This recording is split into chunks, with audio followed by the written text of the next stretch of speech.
ولا تجعلوا الله عرضة لأيمانكم أن تبروا وتتقوا وتصلحوا بين الناس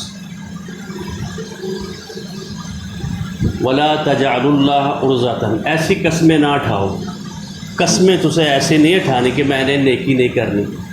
نیکی کا مفہوم ان تبروا، بر نیکی کہتے ہیں۔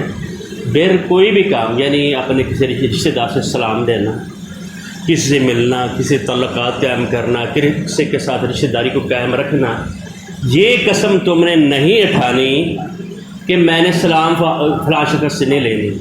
یہ اللہ کا حکم ہے، میرا تو حکم نہیں ہے، آپ کا حکم نہیں ہے، تو وہ سلام لیتا ہے یا نہیں لیتا۔ تو اللہ نے یہ کہا ہے تو ہم نے نیکی کرنے کی، نہ کرنے کی قسم نہیں اٹھانی۔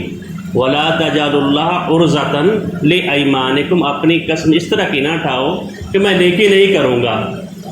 اور اسی طریقے جتنی بھی نیکی ہے، نیکی کا مفہوم بہت بڑا ہے، بہت وسیع ہے، رشتہ داروں سے قائم کرنا، باقی معاملات طے کرنا، وَتَتَّقُوا، اور اللہ کے حلال اور حرام سے، اللہ کا تقوی اختیار کرنے سے یہ بھی نہیں قسم اٹھانی میں تقوی نہیں اختیار کرنا، میں اللہ کے حکموں کو بجا نہیں لانا۔ اور یہ بات وَتُصْلِحُوا بَيْنَ النَّاسِ، اور لوگوں کے درمیان اچھی بات میں نے نہیں کرنی، نیکی بھی کرنی ہے۔ کوئی آپ سے کہے میں نہیں ایسے کام کرنا، تو آپ نے اللہ کا حکم سب کرتے رہنا ہے، رشتہ داری کو قائم کرنا ہے، اور لوگوں کے ساتھ تقوی اختیار کرنا ہے، زکوٰۃ دینی ہے، حج کرنا ہے، اور برائیوں سے کام نہیں کرنا۔